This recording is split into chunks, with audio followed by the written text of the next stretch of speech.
Memoirs of a Cam Girl features themes that may strike a chord with a few viewers, and stumbles into territory this channel doesn't normally go to.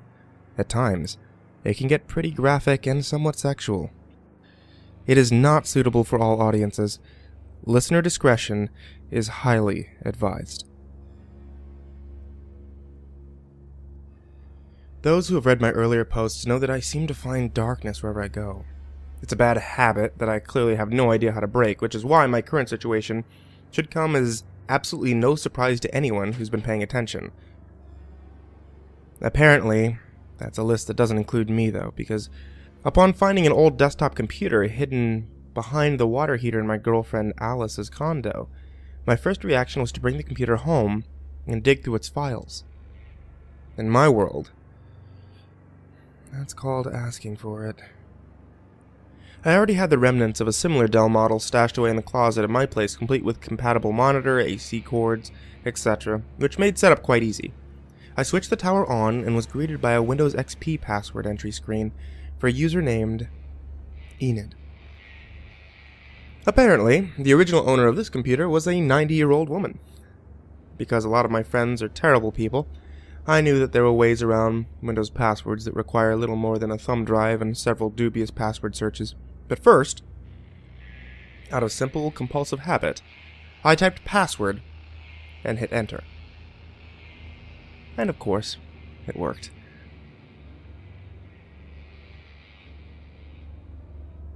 The computer unlocked to reveal a desktop with a painting of the DC supervillain Harley Quinn as its background. Yep, definitely a girl's computer, though maybe Enid wasn't 90 years old after all, but simply the victim of parents with an unfortunate taste in names. At this point, I feel it's worth noting that I'm not a monster. I wasn't on some mission to invade this poor girl's privacy. I wasn't looking to steal anyone's identity. I was simply curious.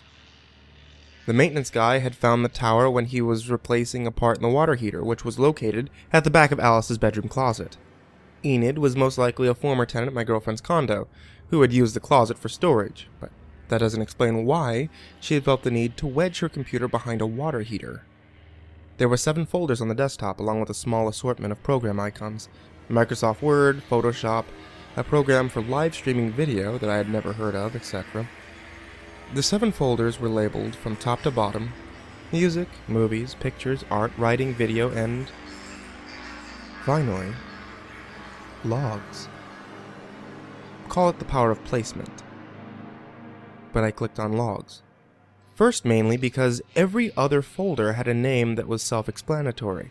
The logs folder contained over a dozen Word documents. The name of each document was a month followed by a year, starting on February 2012 and ending in January 2014. The computer itself was from the mid-2000s at the latest. If my girlfriend's condo complex hadn't been so upscale, that fact wouldn't have bothered me so much, but I was wondering what someone who could afford over $1,000 a month on rent was doing using a computer from 2005 and 2014. I started skimming through the earliest logs, and it quickly became obvious that Enid was no air traffic controller.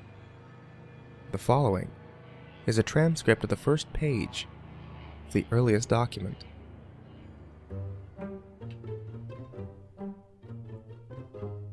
Tuesday the 7th.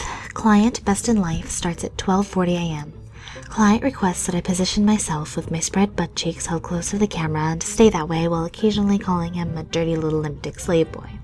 Ends at 12:51 a.m., 11 minutes. Client Marcus Polo TX starts at 1:05 a.m. Client requests that I urinate into a bucket. I lay a plastic sheet down on the floor in front of the camera and do so. Ends at 1:10 a.m., 5 minutes. Client Gorgeous Randy Flamethrower starts at 1:24 a.m. Client requests that I put on my Freddy Krueger hat, toy glove, and striped sweater with no panties, and then play with myself while reciting lines from A Nightmare on Elm Street. As the client ejaculates, he shouts, "Oh God," and I respond to this by holding my gloved hand in front of my face and saying in a deep, guttural voice, "This is God." That made the client super happy. I think I have a new regular. Ends at 1:42 a.m., 18 minutes. Client, pocket full of Rolos, starts at 1:47 a.m. Client requests a voice chat but says nothing.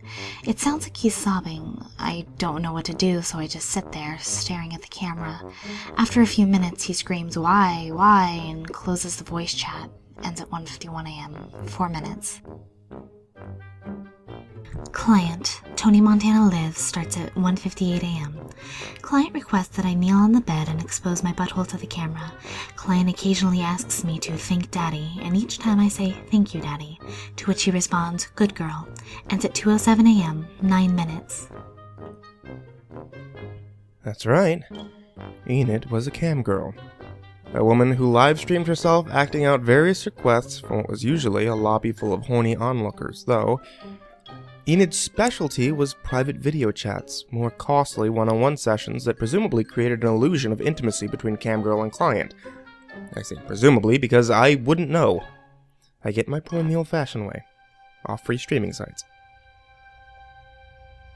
An added bonus that came along with this presumed intimacy was that it made Enid's session logs read like a window into the darkest recesses of the human imagination. Think H.P. Lovecraft, if he had been really into butt stuff.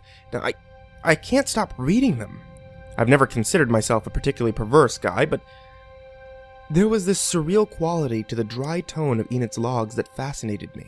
Plus, the requests were often far from what I personally found erotic. So it's safe to say I wasn't like that. I'll be honest, in a weird way, I did start to feel attached to Enid. I spent nights sitting there, listening to her weird-ass music. Mostly stuff like The Cure and Four Non-Blondes. I actually really liked one song by New Order called Temptation 87, and I would read through months of this girl's degrading herself in every possible way. And describing it all in the most matter-of-fact terms. And eventually, it was like I knew her. I realize that sounds weird, but there's really no other way to describe it. I wanted to find her. I imagined showing up on Enid's doorstep and handing her the computer and telling her that it was okay now. That I would make everything alright. You may recall how I mentioned that I found this thing in my girlfriend's condo. So before this gets any more awkward, let me just reiterate, not a monster. I wasn't really going to do any of all that, but merely emphasizing the effect her writing had on me, though it wasn't until I started reading the log for October 2013 that the proverbial shit got real. Wednesday the 16th. Client, first name, last name, starts at 4:37 p.m. Client requests that I strip naked. His video feed is just a black screen at first, but then something is moved out of the way of the camera and I can see another naked girl who is laying stomach down on what appears to be a large dog kennel. Her arms and legs are chained to the kennel and her hair hangs down around her face, hiding it from view. There is a man sitting in the darkness behind her. His face is covered by a black mask and he is... After a moment, the girl begins to scream, "Oh God, he's coming!" I quickly end the session and just sit there for a while afterwards, staring at my own dumbfounded expression in the video chat program, open on my computer screen. Then I write this log. Then I quit for the day. Ends at 4:49 p.m., 12 minutes. That was the first mention of a masked man. But then, he returned a week later, using a different name. Wednesday the 23rd. Client, Humbert Squared, starts at 11:32 p.m. Client requests that I strip naked. His video feed displays a shot of a poorly lit bedroom. There is a partially open closet to the right of the frame and a closed door to the left. I don't see anyone in the room, so I say, "Hello?" Someone begins to bang on the closed door from the outside, and I let out a startled yelp. This is when a man in a black mask leans his head out of the closet and looks in my direction. There's another bang on the closed door and someone screams, "He's fucking coming." I end the session. It was the same masked man as before, I'm sure of it. I write this log and forward it to Donna along with the one from last Wednesday. I receive a new session request, but I can't.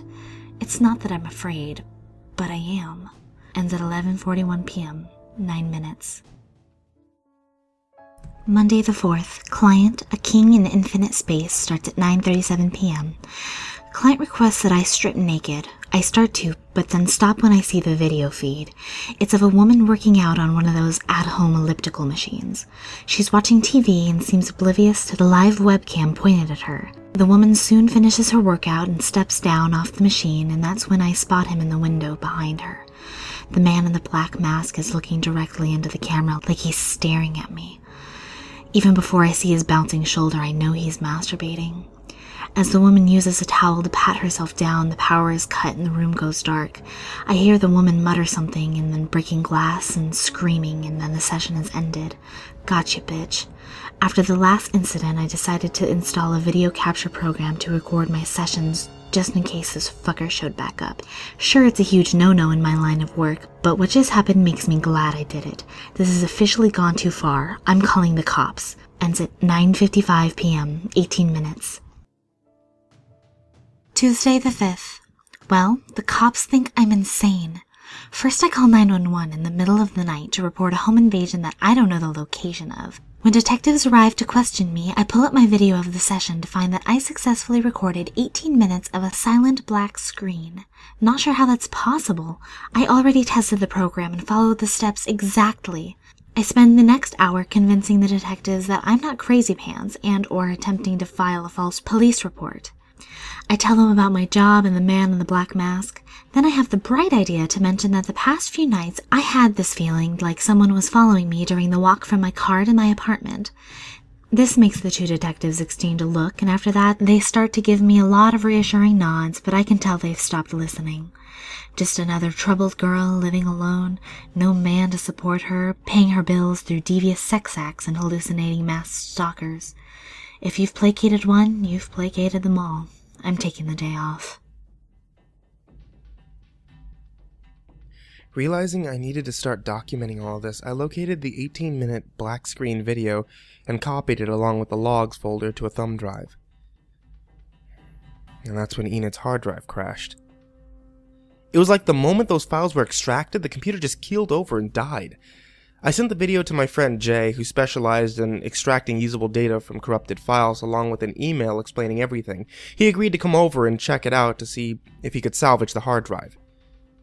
That night, after work, I met Jay at my house, and he started showing me what he was able to pull off of Enid's video.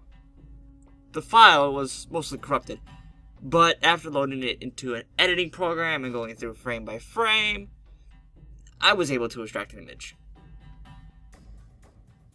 Jay brought up the image on his laptop, and my heart actually skipped a beat.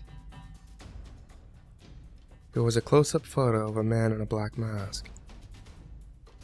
The video quality was poor, like it was taken on a webcam, and the longer I stared at it, the harder it was to tell if what I was looking at was even a mask. It was then I saw my phone, which I set silent when Jay arrived, had a list of missed alert notices now illuminating its screen. I unlocked the phone to find 2 new messages and a bunch of missed calls from my girlfriend, and was immediately locked out of my fixated stupor by an overwhelming sense of guilt. I had been so obsessed with the whole Enid thing that we hadn't spoken in almost 2 days, which was a long time for us. I called her twice and got her voicemail both times. A sudden feeling of dread began to mount in the pit of my stomach as I checked my messages. The first one was my girlfriend saying she'd just gotten home and was hoping to hang out tonight, and that she missed me.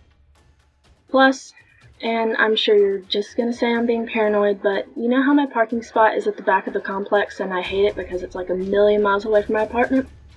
Well, I swear like the last 3 nights now, I've had this feeling like someone was following me on the walk from my car. And I was hoping to talk to my boyfriend so I wouldn't be so freaked out this time, but I'm almost at my door now, so I won't hold it against you. Just call me when you can, sweetie. I love you. The second message seemed like a pocket dial at first, nothing but rustling sounds for about 30 seconds, and then suddenly my girlfriend whispering.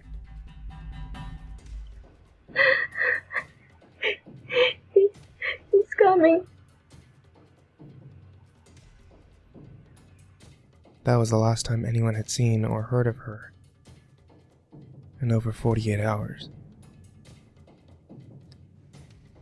I went with her parents to file a missing persons report today and played the 2 messages for the detective who took our statement. I didn't mention anything about Enid's computer or the masked man because though part of me desperately wanted to, I was still reeling from everything and then simply couldn't think of a way to arrange the words in my head that didn't make me sound batshit insane. Jay texted me a couple of times about having something important to show me, but I haven't called him back yet. I needed to write all this down first, if only to help me mentally process everything.